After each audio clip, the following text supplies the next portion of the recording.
Welcome to the Lafayette Food Junkie Show on News Talk 96.5 KPEL. I'm your host, Tiffany Deku. Here we talk about all the food happenings around Acadiana. If you like food, tune in. You might learn something new. Welcome back. Show's going to be a little different than what I had originally had planned for you guys tonight. Originally, I just got back from my grandmother's house, and I was supposed to go to the 3rd anniversary birthday of my food blogger friend from Shreveport, Jada Durden's birthday party for her blog, Living This Life. And I had a situation where I thought I was going to have to put my dog down. And she's a 14-year-old rat terrier and the love of my life. And she's recently gone blind too. So my plans got a little changed and wasn't able to go to the event in Shreveport. But the good news is that she is still alive and well with us for at least another month. She got a little reprieve from the governor at the last minute, so not on death row for now. And we're crossing our fingers that the medicine that the vet gave her is going to work. But Jeff Daly was nice enough to step in to guest co-host with me tonight. Happy to be here. He is a foodie about town. I guess that's how I'll describe you. I'll go with that. Yeah, you're also no stranger to radio. You said you've done some years radio. ago. Years and years ago. Yes. Didn't you do an interview when Jada Cody came to town like 2 years ago? Yes. Yeah. He interviewed me on the Bite and Booze blog. Absolutely. He's a good friend of mine. Now, I knew Jay before he was Jay Cody, right? You know, he's the superstar now. So yeah, he interviewed me too, and we were at Pamplona, and it was at the end of the night. And when he aired it, he was just like, "We've had a lot of cocktails," and you can definitely tell. I was like, "Oh, great!" I was like, "Yep, that was me." We had all the cocktails. Love it, but it was fun. But thanks for stepping in. I want to give a shout out. I talk about Taco Sisters in Freetown a lot. I'm obsessed with their breakfast. They just put breakfast taquitos on their menu. Have you had the breakfast taquitos? I have not. I need to check that box. So they have chorizo or chicken, and it has cheese and beans and scrambled eggs in it, and they fry it fresh. But what's great about it is the dipping sauces that come with it. And since I went crazy, I ordered like 10 of them, which fed me the entire day on my trip to Shreveport. But all these great dipping sauces that came with it too were fabulous. Wait, you bought 10 taquitos or 10 sauces? No, 10 taquitos. Oh, Jesus. And it came with she gave me one of each of the sauces. Okay. I think that my favorite is, the jalapeno ranch is just so great. They had another one that had dill in it. Okay. That was real good. And then the black bean, it's like this black bean sour cream dip that they serve with the breakfast quesadilla. And then they also had like a chipotle and then a salsa verde. So they were all great. That was part of the fun. They're big. They typically come 3 to an order, but I ordered 10 because we thought it was my dog's last day on earth. So we were basically giving her whatever she wanted.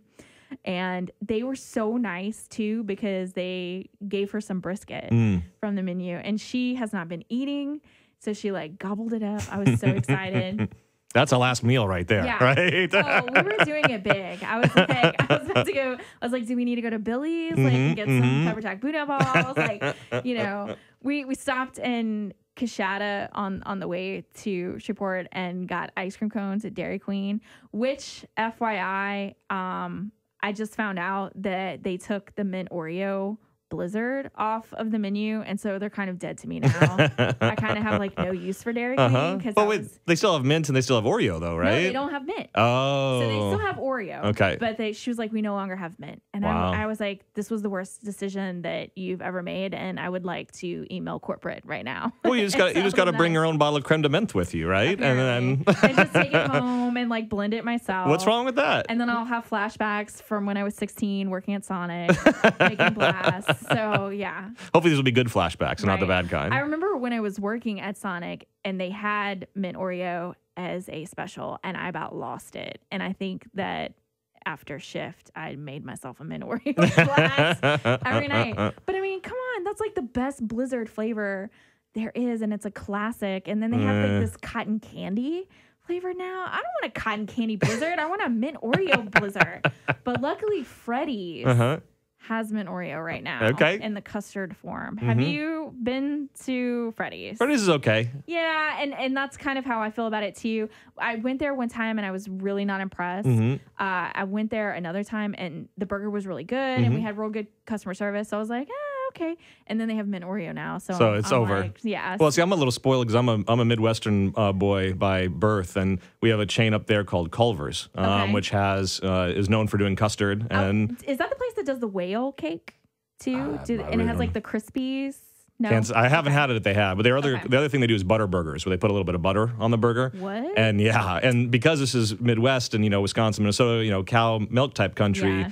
It's real deal custard, right? So Freddy's is nice, but it's just not quite, doesn't scratch the itch quite as much as my memories of my old place growing up. So you're like, no. I'm snooty. Yeah, that's it. And they're not bad. I don't have anything against them, right? Isn't it Minnesota also where they have fried butter? Well, we have the Minnesota State Fair, and it's like, I think, at the largest state fair in the country or something. And each year, there's a bunch of food booths that always want to outdo each other with the most craziest random things you could possibly have on a stick. And so you just go and basically gorge yourself, for however long you're going for, because and if you want to clog up your arteries, there is no better place probably in the world than a Minnesota State Fair. You can get, like 2 dozen cookies too. Oh, like, yeah. I see like videos after every year of like what the biggest over the top thing was. Well, but that's an old school one though. That's been for years. Oh yeah, and they go and it's the kind where whether you're getting the little cone or the cup or whatever, they intentionally will fill it. They're little mini chocolate chip cookies, fresh baked. They're baking them fresh constantly, and they will pile it up until they cannot fit a single additional cookie until it's like falling off the edge. Oh, wow. So even like a little cone is probably 15, 20 cookies or something like that. And they have lines. They have line. You can walk up to any of three sides of this place, and it's got to be 15, 20 feet across. And there are at least, I would say, 12 to 15 lines with at least 5 to 6 people at all times. Like, it's crazy. What were some of your favorite things from growing up, going to the fair that you remember that stick out in your mind? We'll see some of the craziness that happened with everyone kind of one-upping each other. I feel like probably after you left. Yeah. That's been the last like 10, 15 years, and I haven't lived in Minnesota for 20 years, at this point. So for me, it was more just the classics, the Pronto Pups and the what is a Pronto Pup? I was going to say fancy corn dog, but there's nothing fancy about it. It's just another name for a corn dog. Okay. I don't know if it's got a particular brand behind it, but it's certainly one that's all over the place at the state fair. The mini donuts and the very typical fair kind of foods. I can't say. See, growing up in Minnesota, I was fortunate enough to have a foodie for a mom, so I got a chance to be exposed to a lot of good food and didn't really appreciate it until I went to college and realized that not everyone's mom is like a gourmet chef who makes delicious food all the time and all that. But the Minnesota food culture itself was really kind of bleak. Hot dish everywhere. The native foods tend to be Scandinavian in origin. Yeah. So if you ever heard of lutefisk? Yes. I'm not even sure if I've tried it. I'm pretty sure I must have at some point, but tell us what it is in case people. It's effectively fermented fish. Like they soak it in lye, I think, for a long while, that and like totally healthy. Oh yeah, well I'm sure it is. I'm sure it's got lots of probiotics and all sorts of good stuff, right? But it's not. It's a very acquired kind of taste. The highlight though for me, or low light, might be the better way to call it. Is I remember going to a potluck. There's a lot of potlucks growing up, and grew up in the suburbia of Minneapolis, and Jell-O salads are a big part of the food culture. And so you would think you've had everything that's in a Jell-O salad. Well, you probably haven't until you've had a lime Jell-O salad with pickled beets in the middle of it. That sounds It was literally one of those things where you get it assuming it's just a Jell-O salad, and then you bite it and go, is this what I'm thinking I'm eating? And like, did someone have a recipe? Did someone think this was a good idea? Were they not paying attention? They put the wrong thing in? Like, did they just not know what they're doing and they just took whatever was out of their pantry and dumped it in a bowl? I don't know, but it was stunning. That was I feel like that was my earliest memory of being a food critic. Right? Nice.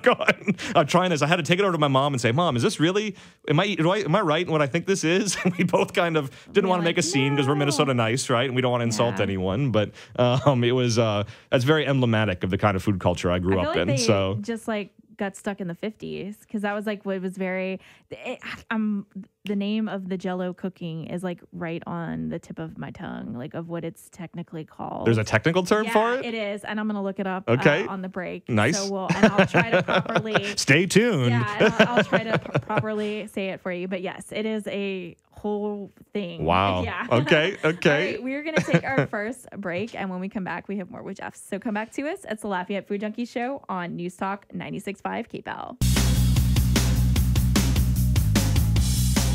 The best tasting radio show in all of South Louisiana. It's the Lafayette Food Junkie Show on News Talk 96.5 KPEL. Welcome back to the Lafayette Food Junkie Show on News Talk 96.5 KPEL. I'm your host, Tiffany Deku, and joining tonight as guest co-host is Jeff Daly. Aspic is what the gelatin is called. I wanted to make sure. Wait, is that a particular kind of selfie that you're describing? Yeah. I don't know if that's on topic right now, Tiffany.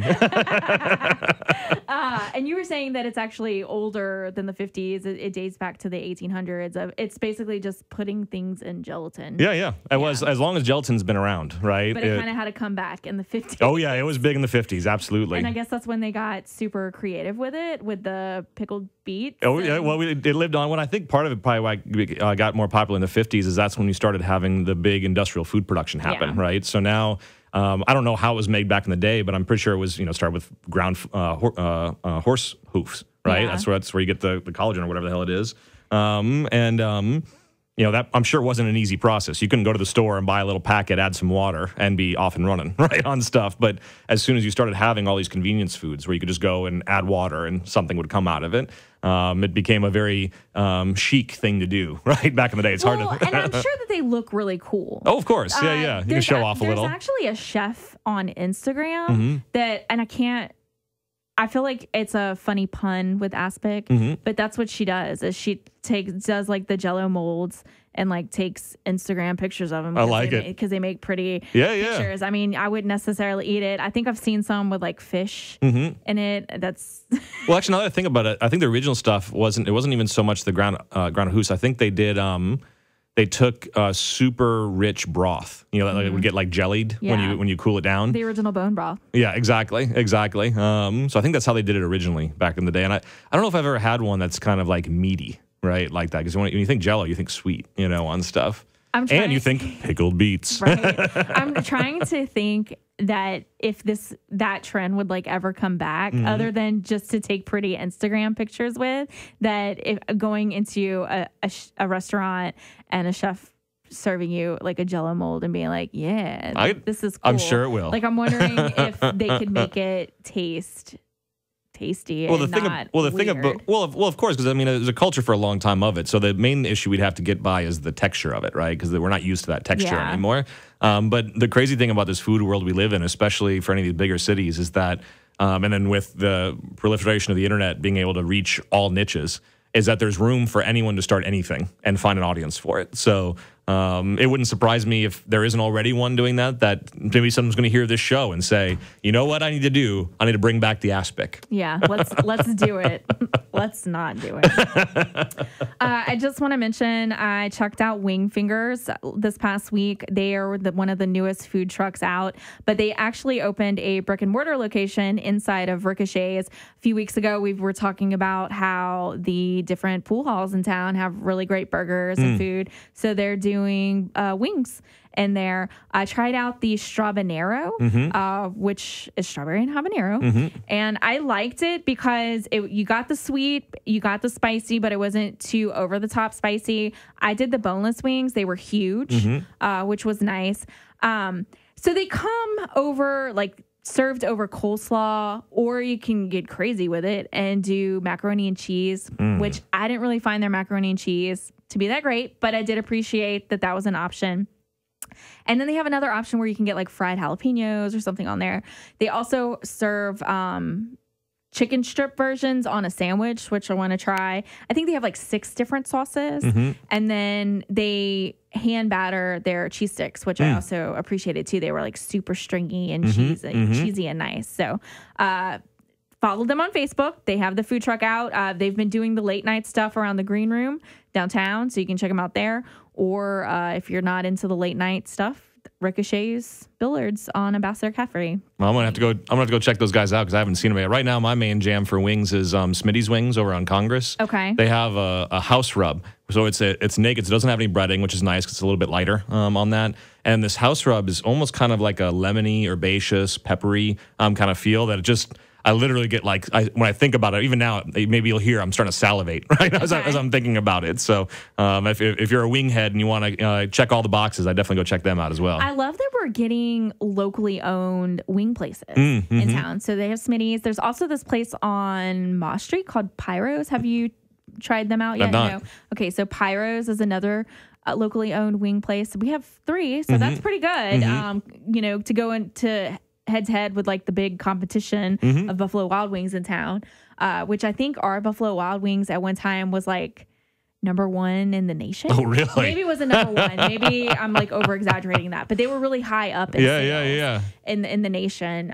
So it's nice to see like some little locally owned places. And I've heard that Smitty's Jaquay Johnson, who guest co-hosts on the show a lot, has said that that's her favorite wing place to go to too. So do they only do the dry rubs or do they do the wet rubs? Oh no, you can. Oh, they've got about 10 or 12 different sauces that they do there. You can get them naked or breaded, and they got a variety of other bar food. When you go, be prepared to wait depending on when you go, because the couple times we've gone there in person, the service can be a little bit iffy, but the product for their wings is on point. But waiter is always a good choice. And that's and to be honest, the last few times we've gotten it, we either get them delivered or order it carry out, which is secretly a lot of people don't realize it's one of the coolest features of waiter is the ability to do carry out, like Pop's Po' Boys, which I love.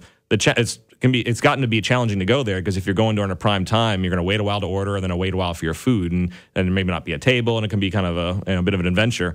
Well, you just go on waiter, order on carry out, no extra fees other than what you pay otherwise. Then they have it ready. They tell you when it's going to be ready. They even will text you when it is ready, and it's at the back bar. You walk back and grab it. Nice. And there's a bunch of other restaurants I do that for as well too. But it's a really kind of a cool secret little feature, I feel like. It's also a great feature to look at restaurant menus before you go. If they don't have a website or a Facebook, you can get on there and look and see what you want to order beforehand. I do that a lot with them. Or if it's like a new restaurant, I'm like, ooh, what do they have? Like I'll check it out that way. So the little hidden hacks of waiter. Absolutely.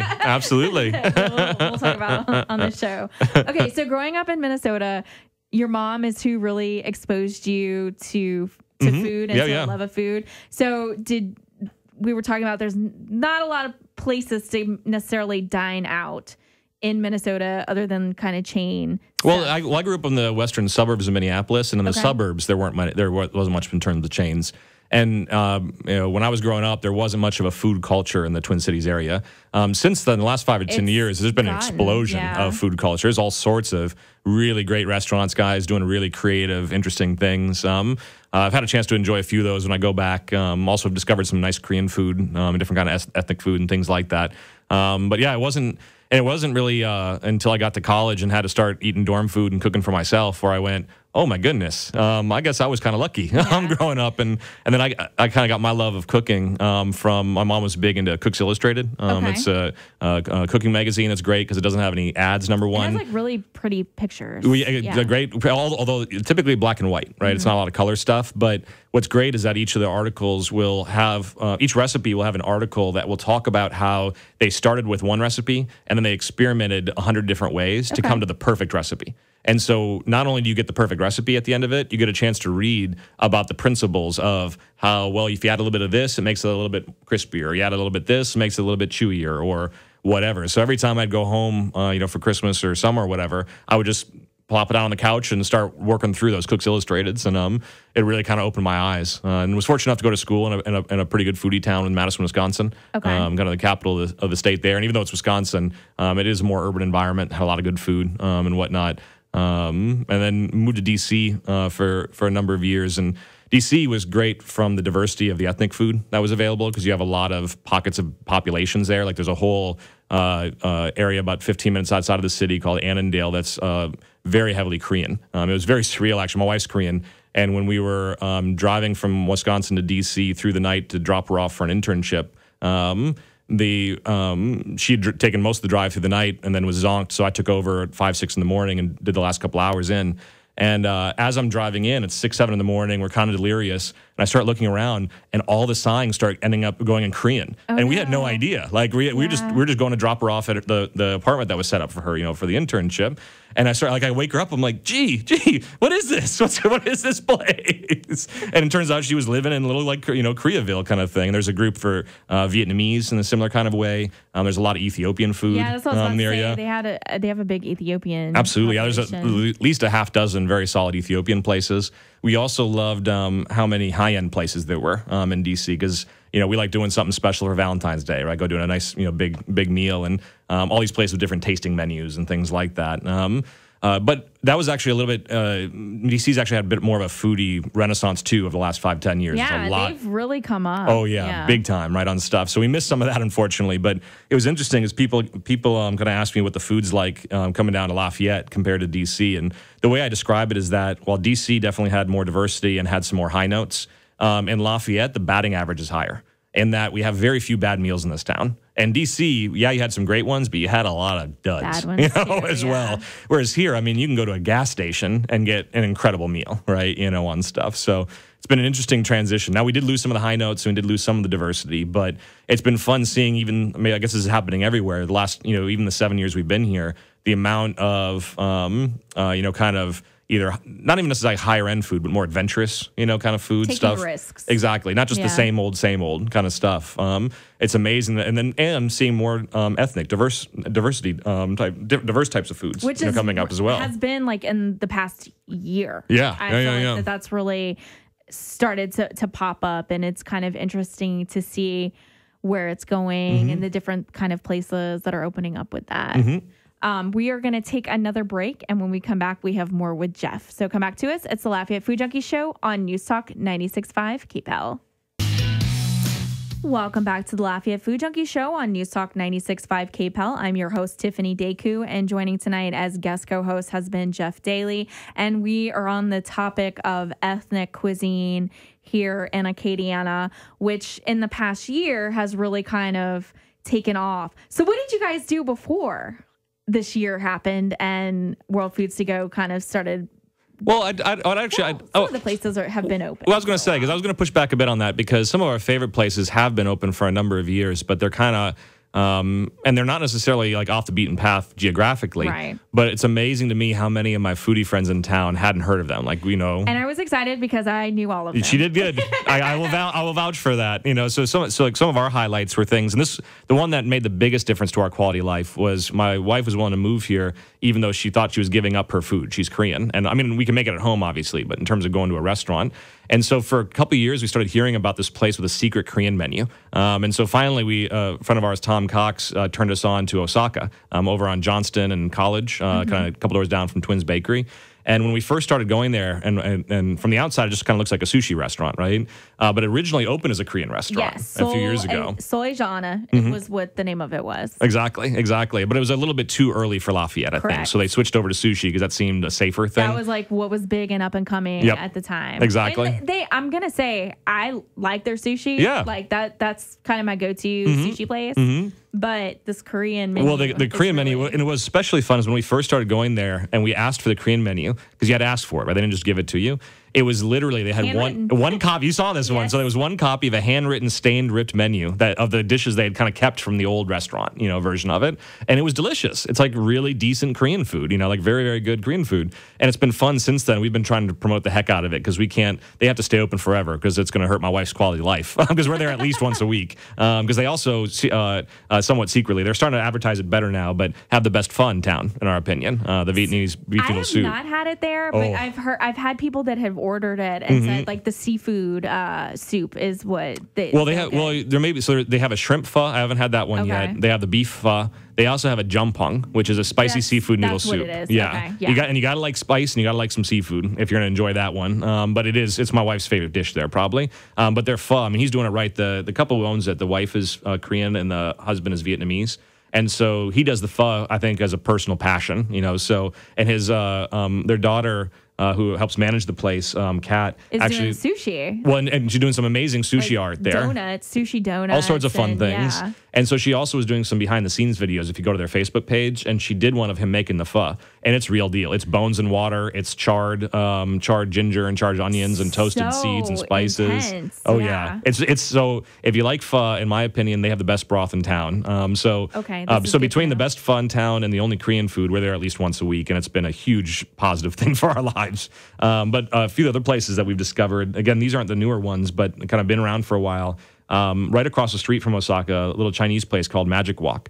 We'd been to a number of times, but always just gotten the American Chinese food, and it was okay, but nothing like to really write home about. But then we got turned on to the fact that the chef there is actually a renowned Szechuan chef. Yes. And so some of the things on their menu are not just the typical American Chinese stuff. They have this pepper shrimp or fish. It's a deep fried fish or shrimp in a batter. It's got some nice peppers in there. Just like ground black pepper, but then they wok fry it in chili peppers and green onions and garlic and all that, and it's just super delicious. Is it the whole fish? Do they No, pieces of fish. Pieces of fish. Okay. Yeah. But they have these spicy garlic green beans that are incredible. These spare ribs, which are kind of these meaty little nubs that kind of have an all spicy umami, like just goodness to them. Pretty sure they make their own cream cheese wontons in house and egg rolls in house. Yeah, egg rolls are definitely made in house because they're varying. Yeah, they're all perfect, right? Yeah. And they're delicious, yes, right? They're so good. And you just turned me on. Apparently, we need to try the hot and sour wonton hot and sour soup. Wonton soup is where it's at. Love and it. It's I'll order it to go, and it's enough for 2 people. And somebody was telling me, like one of my followers, because it's like the people that know about it, like know about it. Yeah, and yeah, she yeah. said that like they've been going there for so long that like the owner will tell them 15 minutes, and if they're not there in 15 minutes, she's She'll like, call I told you 15 minutes. She's sassy. Yeah, she's definitely sassy. The first time I went there, because I had been told, somebody told me to get the soup, and she's like, "Who told you about this soup?" And I was like, "Oh, somebody that I know." But I've been wanting to try the green beans. You have so to. That's good to know. They're fantastic. Then another favorite of ours, Mi Tierra on Cameron, right next to Hot Food Express. It's a Honduran place.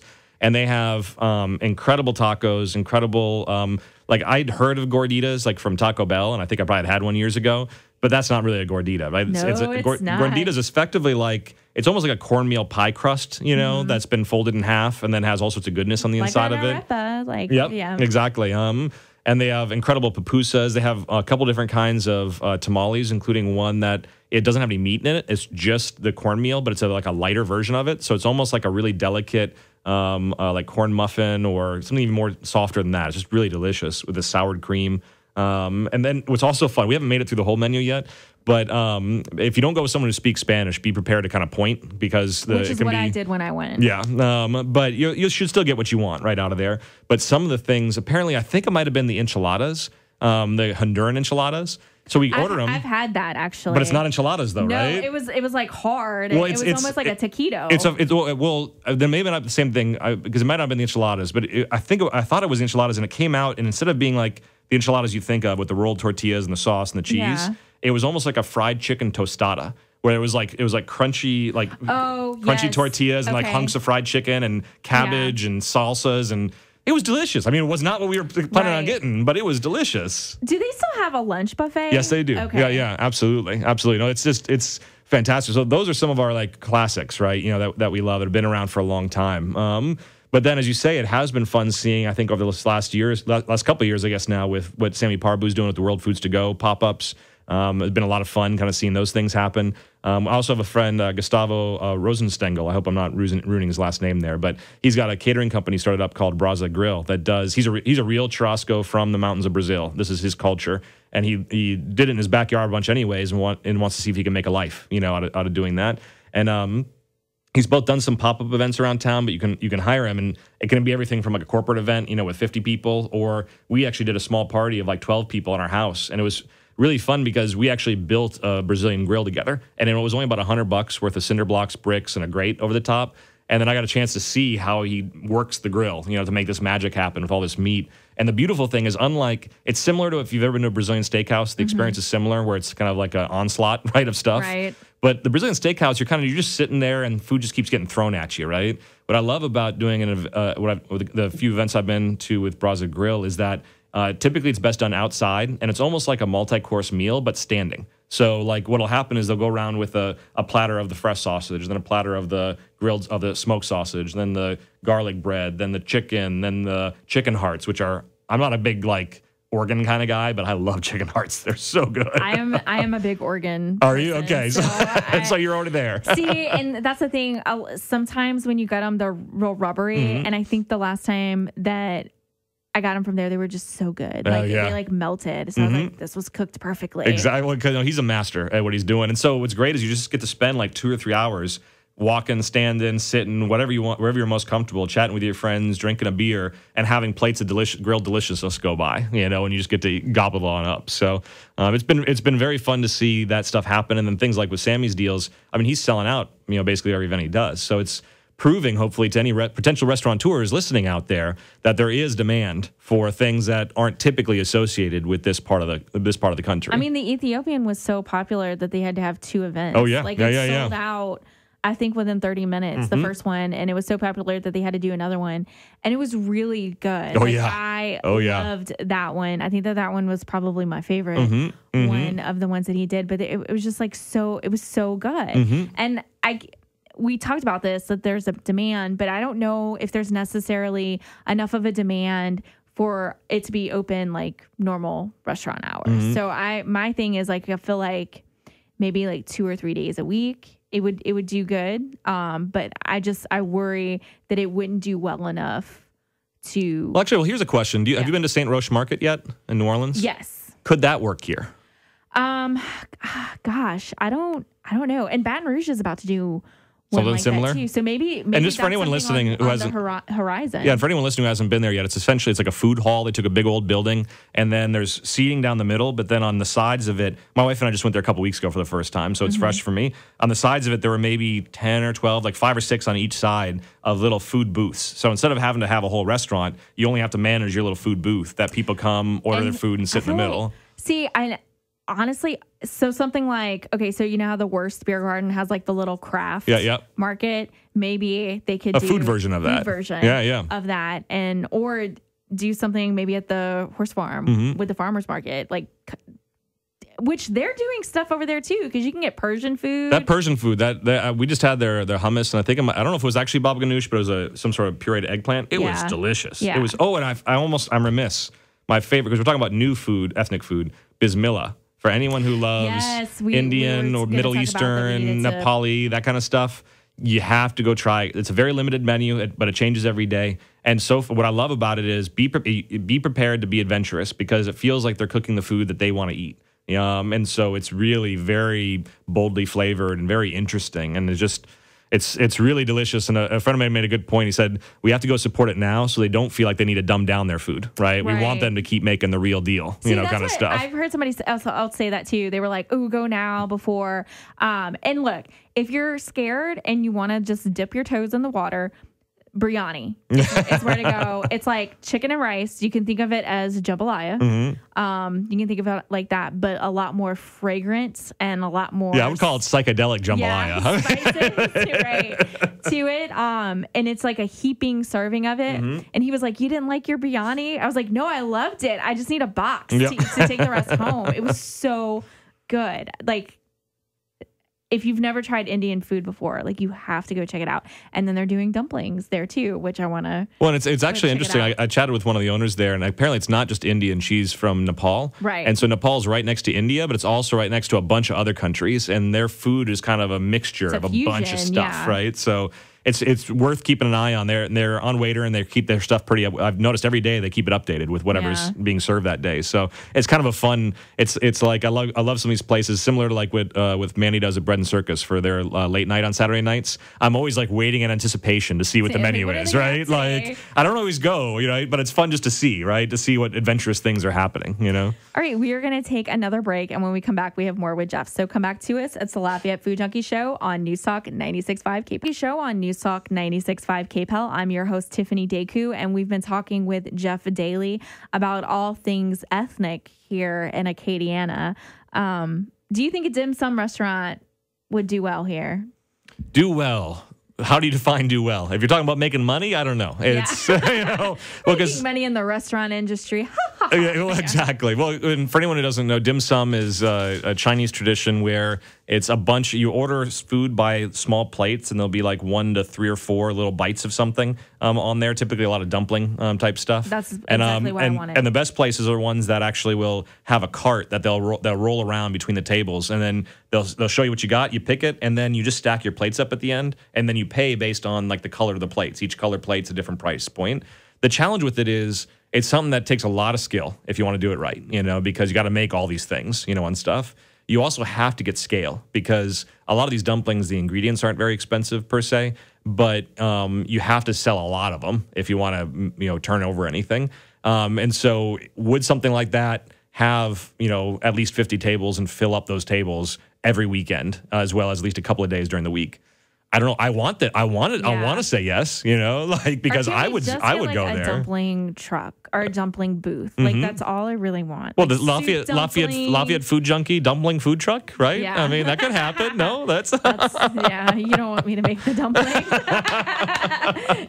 I would go out of business so fast. Absolutely. No, I would love to think that at some point in the future we will be either big enough or diverse enough or doing well enough economically that we could have an Ethiopian restaurant and a dim sum restaurant and a, whatever things else you want to, fill in the blank, on that front. I think we're still got a ways to go, on that, because I know a lot of restaurants, especially in this economy, are struggling today for the ones we have. And there's still all these new ones opening, even though, some of the new ones are great, but there's a lot that, if you're a true foodie, you're probably not that excited by some of this stuff. So I'm more focused right now, instead of looking at trying to get a lot of new stuff, is how do we make sure we keep the places that are my favorite places open, and I almost look at it as a form of patronage, where it's like, I almost look at, people who make great food, they're almost like a form of an artist, right? Or an artist/artisan, people who are, part of what we love so much about the food culture in this community is we've gotten a chance to know a lot of the restaurateurs and the chefs behind the food. And there's nothing better than not only getting great food at a reasonable price for whatever you're buying and ordering, but knowing that your money is going to support a good person and someone like that you want to support because they're in it for the right reasons on stuff. And it's something I've noticed is that typically the places that we like best are the ones where you can tell it's been driven by passion. It's not been driven by the numbers, on something. And so I would love to see a world where we have all sorts of these new places. But for now, I'm hunkering down and doing the best I can to support the ones that I love, right, that are already open. So you were also talking about, as an outsider coming in, you can see what we have here, and that maybe if you're from here, you may not necessarily realize how great the food is here. Absolutely. I think most of the people that are born and raised in the area, they do have a pride in the food culture here. I mean, they do understand that food's an important thing. They're proud of the Cajun food and that food tradition and how delicious all the food is here.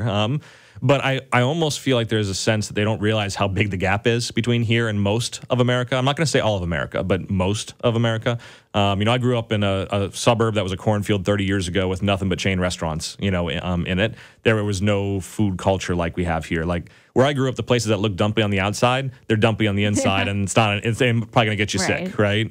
I've learned coming down here has completely recalibrated my expectations. Now, if a place looks dumpy on the outside, I'm actually excited because I'm like, that probably is going to be the best food I've ever eaten. Going in there. Like, I love taking people over to when friends come to visit, taking them over to a place like Creole Lunch House, over on the north side of town. It's imagine you had an old Creole grandma and she turned her living room into a restaurant. I haven't been there yet. You haven't? I've been wanting to. And, oh my goodness! Have, the stuffed breads. Oh yeah. Too. Well, you've probably had their stuffed breads because they're sold in a bunch of gas stations and other places. But and so it's part of as an outsider when I look at this, it's going to be tough for my wife and I to ever move away from here because. I don't know if I want to live in a place that I can't just, we live, a 3-block walk from Johnson's to go get some boudin, Johnson's boucanier, or, drive down to Abbeville to Shucks to get some fresh oysters, or go to Richard's for some boiled crabs, or drive out to Hawks to get some boiled crawfish. I mean, on top of all the Cajun food, and then on top of that, the fact that we have this burgeoning new, newer food scene, of some of our favorite places like St. Street Inn or Jefferson Street Pub or Bread and Circus, and I'm sure I'm leaving off. I know I'm leaving off a bunch of other ones that I love as well. But having a place like Old Time in our backyard for getting amazing shrimp po' boys, and then a couple blocks down the road, go to Pops for a little kind of new age twists, on the classics. This town is so rich in food that I just want to make sure that we stop and appreciate it. And don't just kind of look at it as, oh, yeah, it's just the way of life. It's like, no, this is something to be really celebrated. So it's been fun to see a lot of these new food festivals start popping up. Like, I'm super excited about that plate lunch festival that's coming up in the fall. Because talk about something to celebrate, right? Because our plate lunch culture, it blows people's minds when I tell them how, we probably have, at least a couple of dozen restaurants within a 15-minute drive at our house that are open Monday through Friday, 11 to 2. That's it, right? Like, and they make all their money. Yeah, well, but this is also clearly a passion-driven thing. Right. And it's something that they've chosen to want to have a lifestyle, right? Where they probably could be open for dinner if they wanted to. But they said, you know what? We're making enough over lunch. Let's not mess with it. Let's just go ahead and do that. And that's, again, something that's just not common, that you'll see other places. The thing that really blows my mind is the quality of the food in gas stations down here, where I'm from, you don't get anything but the candy bars and and chips and stuff like and the sketchy looking hot dog. It's been sitting on there for who knows how long. The fact that you can get a whole meal, or there's places I actually will intentionally go stop at to go get the food, from there. I mean, it's kind of a mind blowing thing, in many ways. And yet the flip side of that, what also blows my mind about the food culture down here is, so I grew up as a foodie. I grew up enjoying Cajun food, but not knowing what Cajun meant. I assumed it was just spicy, delicious food. I think the word Cajun has probably 90-95% brand recognition across the country. People have heard it, but so few people know what it actually is. Know that it's a culture and it's a place. And that you can actually go to Cajun country, right, and go to the original source, right, for all this stuff. I'm definitely hoping that it seems like the community is waking up to the fact that there's an opportunity to promote our story more. I'm hoping we can do a lot more of that, because all that's going to do is help with our tourism, help get more butts and seats at our restaurants, and help really tell that story. Plus, all these great food entrepreneurs that guys like Zach McMath are helping out at Acadiana Food Hub, help them be able to create a platform so that whatever product they're doing, if they can say it has a Cajun bent to it, but it's authentically Cajun, that's more money we can bring into our community. The Wing Fingers guys were out of Zach's commissary kitchen. Oh, yeah. So they got started through that. So they were one of the first little round of people that came out through that. Absolutely. So. Well, and I unfortunately missed the ribbon cutting earlier this week, but what Zach's doing with the Acadiana Food Hub to basically create a connector between all the different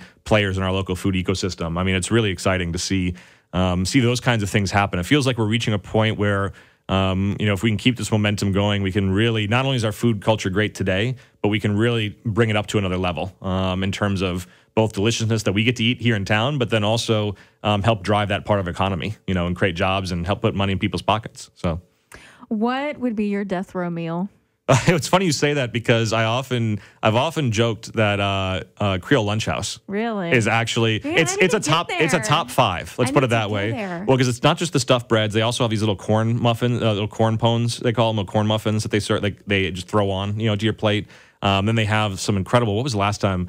It was like a smothered sausage or something. I was just, because they always have 3 or 4, specials. And Glenda's and Brobridge. See, I haven't done Glenda's yet. I need to check the big thing that my wife and I have not done enough of is get out, because there's so much good food in Lafayette itself that we don't do a good job getting outside of Lafayette, to go discover other places. And we know there's all sorts of goodness, because we have been to some. I mean, I mentioned, Shucks, Richards, and Hawks as 3 examples, because I'd put those places up against any place that you'd go eat, and especially Richards and Hawks. When you talk about walking into a shack, right? I mean, those are both places I've never thought I'd walk into a place that looks like that, spend $100 on a meal, and walk out being very satisfied, right? Like never in a million years. In fact, I'm starting to drool again, because my wife and I, we've been meaning to get down to have our first Richards crabs of the season, and haven't made it down quite yet, but those are a special thing. And the trip out to Hawks, although we actually, every year, we always got to make it to Hawks at least once. That's the place. It's about half hour outside of town. They're famous for, they purge their crawfish for fresh running water. The pop-ups. See, that's the problem, is that once they started doing the pop-ups at Warehouse 535, that's just 2 minutes down the road for us. So we went through a stretch where I think it was 4 straight weeks we were there, and I ended up hardly eating any crawfish anywhere else, because those are my favorite crawfish, and it was so convenient. We interviewed Megan for the show, and I had maintained, I'm not a crawfish person. Okay. I don't like it. A big part of it is because I'm lazy and I don't like to peel it. And I went and I ordered it, and it was muscle memory. Yeah. And I started and did not stop until I was done. And I was like, this is so good. I was like, I get it. Okay. So that's the only crawfish I like it. that I will eat. Well, it amazes me how, it's not just marketing hype, that whole purging thing, because every crawfish I eat that's not a Hawks crawfish feels like I can taste a little muddy flavor at some point, right? Unless I'm very careful to get the vein. I'm using air quotes, everyone. I know it's not a vein. But, unless I'm very careful, I'm going to get some muddy bites, on there. Whereas hocks, it almost tastes like lobster. They're so clean and fresh, so on that. good. Yeah. It's so good. All right. We have about like 30 seconds left. So who has your favorite boudin? It's Johnson's. Really? Yeah. Well, they're the original. They are, but I'm a Scott. Okay. Yeah. I've tried Aficionado. I've tried most of the ones out there. Well, first off, I think oftentimes anyone's favorite boudin is the one that's closest to them, right? Yeah. And well, it's Johnson's very much is not closest to me. yeah, well, Johnson's, we just live a 5-10 minute walk away. We've gotten to be good friends with Greg and Lori Walls over there. They're lovely people. I love the whole story behind them, I do love their breakfast, yeah. Oh, yeah, and everything they do there is just top notch. And what I love about them is it's very meaty. It's also got a nice amount of spice, but so they're not afraid to like kind of kick it up. But in any event, that's definitely my favorite, Johnson's Boot Gun. Thank you so much for joining us tonight. It's been fun. This has been fun. That's our show. Thank you so much for tuning in. Join us next week, Sunday at 6 p.m. This is Tiffany Deku on News Talk 96.5 KPEL, and this is the Lafayette Food Junkie Show. Thanks for listening, and as always, happy eating, Acadiana.